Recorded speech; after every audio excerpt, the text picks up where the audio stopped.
तो आखिर ये एप्स्टीन फाइल्स का पूरा मामला है क्या? देखिए, दुनिया के सबसे पावरफुल लोगों ने पब्लिक में जेफरी एप्स्टीन के बारे में कुछ और कहा और प्राइवेट में कुछ और ही किया। आज हम इसी चौंकाने वाले सच की पड़ताल करने वाले हैं, सीधे उन डॉक्यूमेंट से जो अब सबके सामने हैं। चलिए शुरू करते हैं।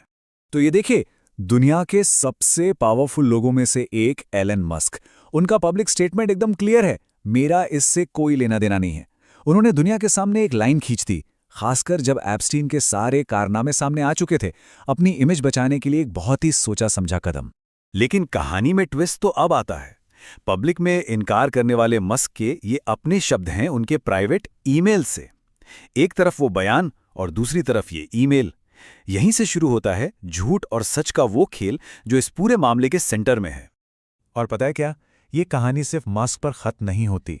असल में जब हम इन फाइलों को खंगालते हैं तो सिलिकॉन वैली के बड़े बड़े नामों के बीच झूठ और धोखे का एक पूरा पैटर्न नजर आता है, जो सच में हैरान करने वाला है।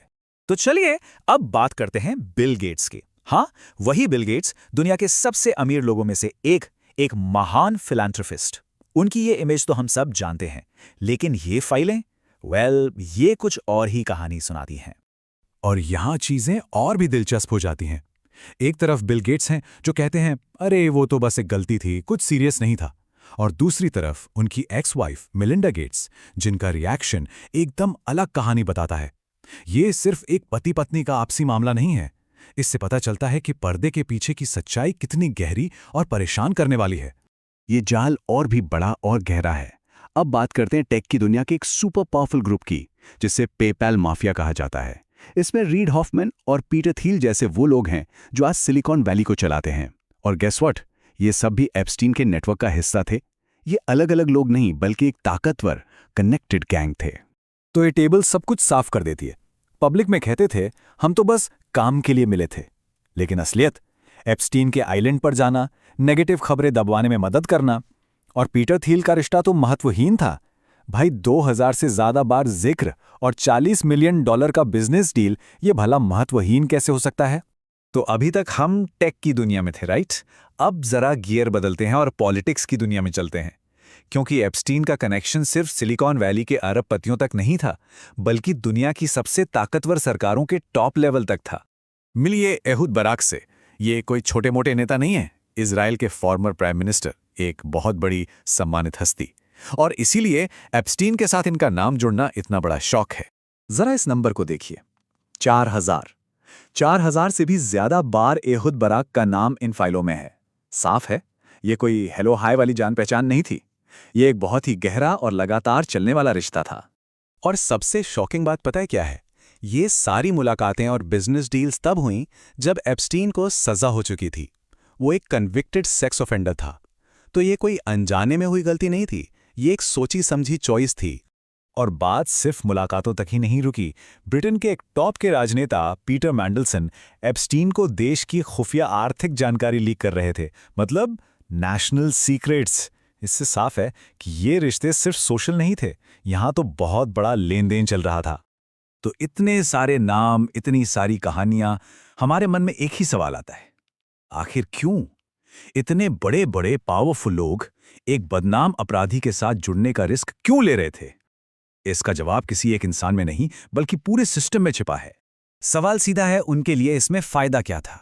आखिर एप्स्टीन के पास ऐसा क्या था कि ये लोग अपनी इज्जत, अपना करियर, सब कुछ दांव पर लगाने को तैयार थे? इसका जवाब सिर्फ पैसे या पावर नहीं है।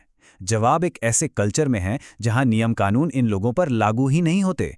देखिए, एप्स्टीन के क्लब में होने का मतलब था पूरी दुनिया के पावरफुल लोगों के नेटवर्क तक सीधी पहुंच, बिजनेस के ऐसे मौके जो कहीं और नहीं मिल सकते, खुफिया जानकारी का लेन देन, और सबसे बढ़कर ये एहसास कि आप कानून से ऊपर हैं, आप कुछ भी कर सकते हैं, कोई आपका कुछ नहीं बिगाड़ सकता। और यही इस पूरे मामले का सबसे डरावना सच है। ये सिस्टम टूटा हुआ या खराब नहीं है, इसे बनाया ही ऐसा गया है कि ये एलीट क्लास की रक्षा करे। ये कोई गड़बड़ी नहीं, ये सिस्टम का डिजाइन है।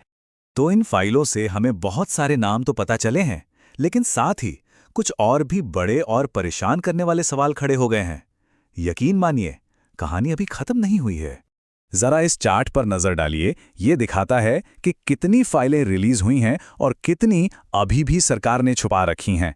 मतलब जितना हमें पता है, लगभग उतना ही सच अभी भी अंधेरे में है।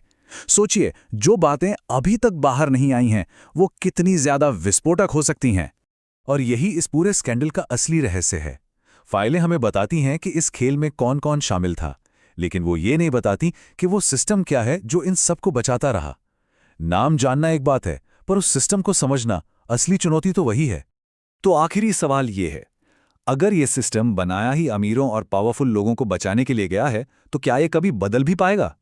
क्योंकि ये कहानी सिर्फ जेफरी एप्स्टीन की नहीं है, ये कहानी उस दुनिया की है जिसमें हम सब रहते हैं। तो अगर आपको ये पड़ताल पसंद आई, तो फटाफट लाइक बटन दबाइए, इसे सबके साथ शेयर कीजिए, और हाँ, सब्सक्राइब करना बिल्कुल मत भूलना। नीचे कमेंट्स में अपने विचार जरूर बताइए।